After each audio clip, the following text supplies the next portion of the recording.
En el presente video haré una descripción general de los almacenes y dinámica del carbono orgánico del suelo en ecosistemas forestales. En el contexto del cambio climático global, el carbono orgánico del suelo ha recibido particular atención debido a que puede actuar como fuente de CO2 o como sumidero de carbono. El almacenamiento de carbono orgánico en el suelo depende de la interacción entre diversos factores, ya sea bióticos, abióticos y de origen humano. El carbono orgánico del suelo es un componente importante del ciclo global de carbono, ocupando un 69.8% del carbono orgánico de la biosfera. El carbono orgánico del suelo es el principal elemento que forma parte de la materia orgánica del suelo. Por eso es común que ambos términos se confundan o se hable indistintamente uno de otro. La materia orgánica del suelo se reconoce ampliamente como un componente determinante de la calidad del suelo, debido a que cumple funciones críticas como fuente y almacén de nutrimentos, además de participar en la estabilización de la estructura del suelo y el almacenamiento de agua. Una definición general de la materia orgánica del suelo es la siguiente: conjunto de residuos orgánicos de origen animal y o vegetal que están en diferentes etapas de descomposición y que se acumulan tanto en la superficie como dentro del perfil de suelo. El carbono orgánico del suelo es el elemento más abundante en la materia orgánica de este. Representa hasta un 55%. Por otro lado, la materia orgánica es un indicador clave de la calidad del suelo, tanto en sus funciones productivas como en sus funciones ecológicas, entre ellas captura de carbono y calidad del aire. Los almacenes del carbono dentro de un ecosistema forestal son 5: la biomasa aérea, compuesta por fuste, ramas, corteza y follaje; el material muerto en el piso forestal; el mantillo y la biomasa subterránea, que es la biomasa viva, las raíces; y el quinto sería el suelo, junto con la materia orgánica de este y el carbono orgánico presente en ella. En los ecosistemas de bosques templados y boreales se encuentra bajo el suelo la mayor parte del carbono orgánico, tanto en materia orgánica como biomasa viva. La liberación del carbono orgánico del suelo hacia la atmósfera se da como resultado de procesos de alteración de este. El balance de carbono de un ecosistema forestal se determina por la diferencia en el flujo de entrada y los flujos de salida de este.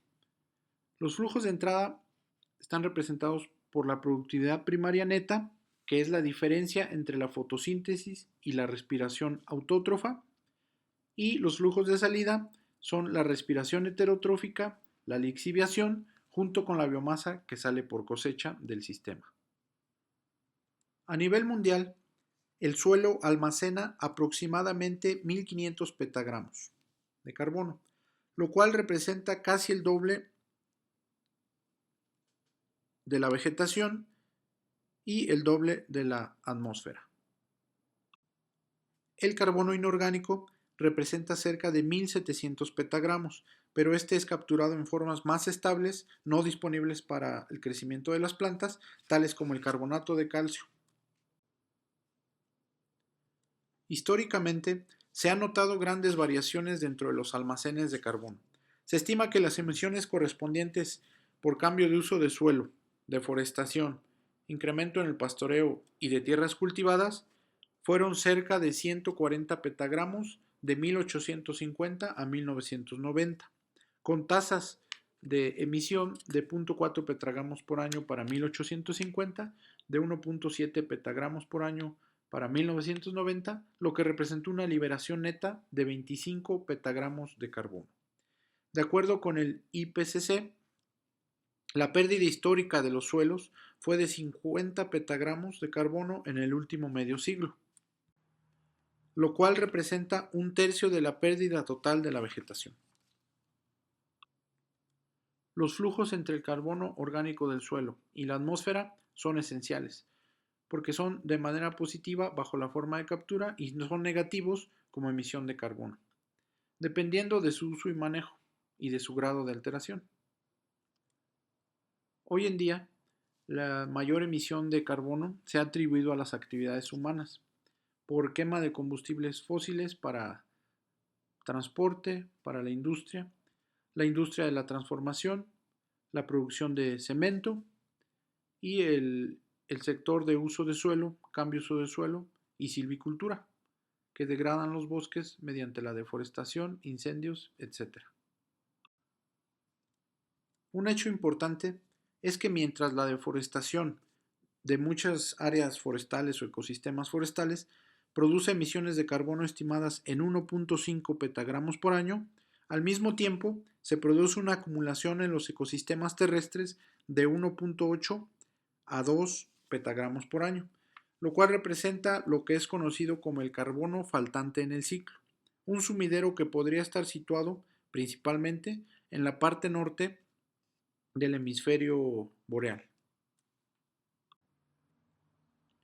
Los principales factores que actúan sobre los cambios de materia orgánica en el suelo son el tipo de vegetación, el ingreso de residuos por descomposición, la composición de las plantas o de la vegetación del sitio, los factores climáticos como condiciones de temperatura y humedad y las propiedades del suelo, textura, contenido de arcillas y acidez, entre otros.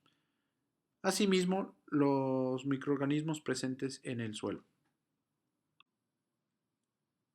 Las existencias de carbono orgánico presente en los suelos representan un balance dinámico entre la absorción de material vegetal muerto y la pérdida por descomposición o mineralización. En condiciones aeróbicas del suelo, gran parte del carbono que ingresa al mismo es lábil y solo una pequeña fracción, cerca del 1% del que ingresa, se acumula en la fracción húmica estable. Los diferentes reservorios de carbono que existen en el suelo tienen distintos tiempos medios de residencia, variando de unos pocos años, dependiendo de la composición bioquímica. Por ejemplo, la lignina es más estable que la celulosa y varían a décadas o más de 1000 años dependiendo el almacén. Se han desarrollado un gran número de métodos para medir la dinámica de los suelos. Dentro de los principales métodos se encuentra el método de isótopos, tales como el carbono 14 o la abundancia natural del carbono 13. Estos son muy valiosos ya que permiten una estimación del tiempo medio de residencia del carbono y sus fracciones en el suelo. La abundancia de carbono 13 natural es adecuada para las tasas de recambio en periodos de años a siglos y el carbono 14 para los periodos de siglos a milenios.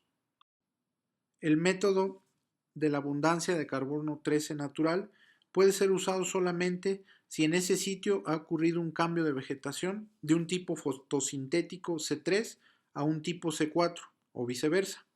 La gran ventaja de los métodos isotópicos radica en que la tasa de recambio del carbono puede ser medida de modo que deduzca directamente el tiempo de residencia de los diferentes compartimentos.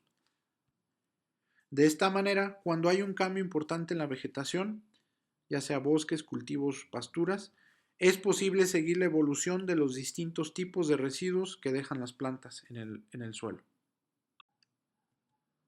Por último, un método muy útil para medir la dinámica del carbono en el suelo es el que propuso Nakane y colaboradores en 1987, el cual es un modelo de reservorios donde se incluye el aporte de materia orgánica fresca al suelo, constituido principalmente por la hojarasca que producen los árboles y demás vegetación caduca, semillas, frutos, etc.